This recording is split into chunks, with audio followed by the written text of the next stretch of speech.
కరణ్ రీసెంట్గానే చాలా గ్రాండ్గా తన మ్యారేజ్ని సెలబ్రేట్ చేసుకున్నారు. అయితే రీసెంట్గా నీరజ్ సోషల్ మీడియాలో ఒక పోస్ట్ని షేర్ చేశారు.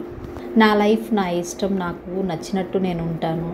మేము కష్టాల్లో ఉన్నప్పుడు కనీసం ₹1 కూడా హెల్ప్ చేయలేదు, కానీ ఇప్పుడు మాత్రం నా ఫ్యామిలీని డిస్టర్బ్ చేస్తున్నారు. కుదిరితే ఒకరికి హెల్ప్ చేయండి, వాళ్ళ పిల్లల్ని చదివించండి, అంతేగాని నోరుంది కదా అని ఇష్టం వచ్చినట్టు మాట్లాడకండి. ఈ మెసేజ్ ఎవరికి అర్థం అవ్వాలో వాళ్ళకి అర్థమవుతాయి అని సీరియస్గా ఆయన వార్నింగ్ ఇచ్చారు. మేబీ ఆయన ఇంటర్ క్యాస్ట్ మ్యారేజ్ చేసుకున్నందుకు వాళ్ళ ఫ్యామిలీ మెంబర్స్ ఎవరన్నా ఆ విధంగా మాట్లాడుండొచ్చు. అంతేకాదు నీరజ్ రీసెంట్గా ఉమ్మడి కుటుంబం సీరియల్ షూటింగ్ లొకేషన్లో సరదాగా డ్యాన్స్ చేస్తున్న వీడియోని, ఫన్నీ వీడియోస్ని ఆయన సోషల్ మీడియాలో షేర్ చేశారు. ఆ వీడియోస్ ఏంటో మీరు చూసేయండి. నేనే ఎవరికి తినిపిస్తారు? నాకే. అప్పుడు కేక్ డబ్బులు కూడా మీరే కదా.